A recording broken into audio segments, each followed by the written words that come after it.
أعوذ بالله من الشيطان الرجيم. بسم الله الرحمن الرحيم.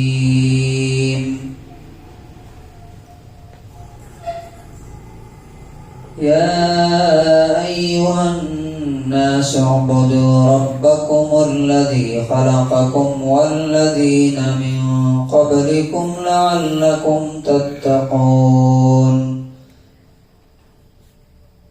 الذي جعل لكم الأرض فراشا والسماء بناء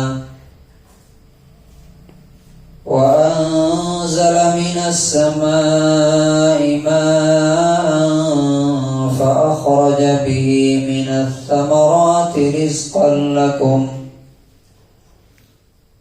فلا تجعلوا لله أندادا وأنتم تعلمون. سورہ نمبر 2 آیت نمبر 21-22. اے لوگو، تم اپنے رب کی عبادت کرو جس نے تمہیں پیدا کیا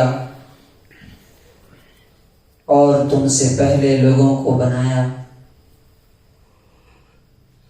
تاکہ تم متقی اور پرہیزگار بن جاؤ. جس نے تمہارے لیے زمین کو بستر اور آسمان کو چھت بنا دیا اور آسمان سے پانی برسایا اور اس کے ذریعے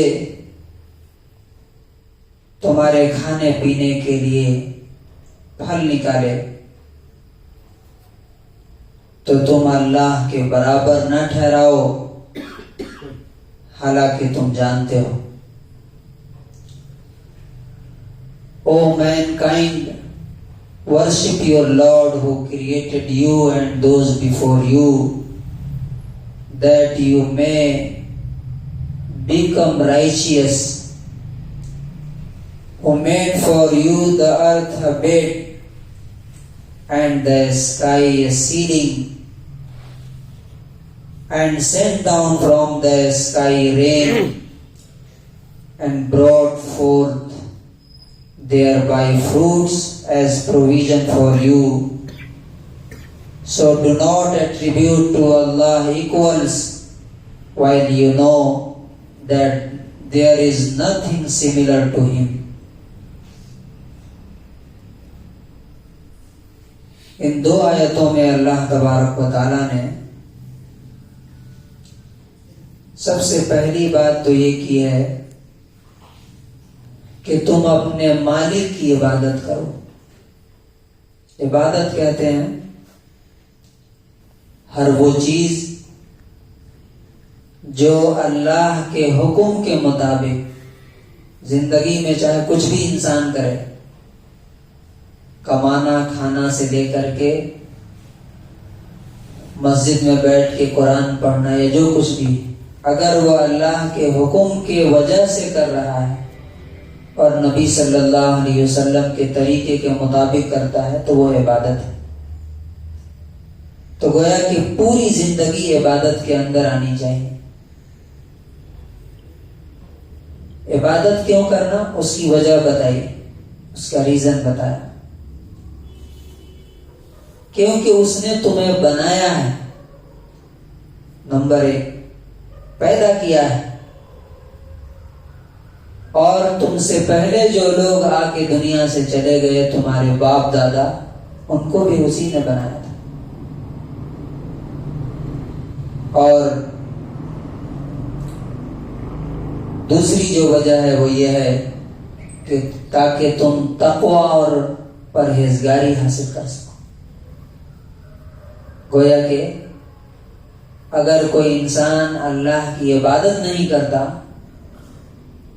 تو وہ متقی اور پرہیزگار اور جنتی نہیں بن سکتا، وہ جہنمی ہو سکتا ہے.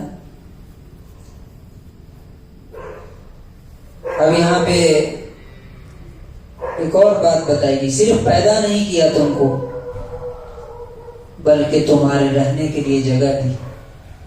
جعل لکم الارض فراشا، زمین کو تمہارے لیے بستر کی طرح بچھا دیا. اور معلوم ہے کہ زمین ہوا میں ہے. اللہ کی قدرت اور اس کی طاقت ہوا میں ہے اور گھوم رہی ہے، اور اسے تمہارے بستر کی طرح بنا دیا کہ بستر پہ چاہیں تو بیٹھ سکتے ہیں، چاہیں تو لیٹ سکتے ہیں، جو چاہیں کر سکتے ہیں. اور والسماء بنا، آسمان کو چھت کی طرح بنا دیا کہ جیسے گھر میں بستر بھی ہو، فرش ہو اور چھت ہو. تو نمبر 1 بنایا بھی، نمبر 2 رہنے کے لیے جگہ دی، اور نمبر 3 انزل من السماء ماء فاخرج به من الثمرات رزقا لكم. آسمان سے بارش کا انتظام کیا. کس طرح سے سورج اگاتا ہے، جو سمندر پہ جس کی روشنی پڑتی ہے وہاں سے وہ بھاپ بن کر کے اٹھاتا ہے، اسے بادلوں میں کنورٹ کرتا ہے، اور وہ بادلوں کو پوری دنیا میں جہاں جہاں ضرورت ہوتی ہے وہاں برساتا ہے، اور وہاں سے وہ تمہارے لیے رزق نکالتا ہے زمین سے. یہ سسٹم کس نے بنایا؟ اگر آسمان سے پانی نہ برسے اور زمین میں وہ کیمیکلز پیدا اللہ تعالیٰ نے نہ کیے ہوتے کہ پانی برستے ہی اس میں سے پودے اور پلانٹس نکلنا شروع ہو جاتے ہیں، تو کون تمہارے لیے روزی نکالتا؟ تو اللہ تعالیٰ کہتا ہے فَلَا تَجْعَلُوا لِلَّهِ أَنْدَادًا، پھر تم اللہ کے برابر کسی کو مت ٹھہراؤ، اللہ کے ایکول کسی کو مت بتاؤ. وَأَنْتُمْ تَعْلَمُونَ، حالانکہ تم جان رہے ہو کہ یہ سارے کام کوئی اور نہیں کر سکتا. نہ پیدا کر سکتا ہے، نہ زمین و آسمان بنا سکتا ہے، اور نہ کوئی روزی دے سکتا ہے، نہ کوئی بارش برسا سکتا ہے.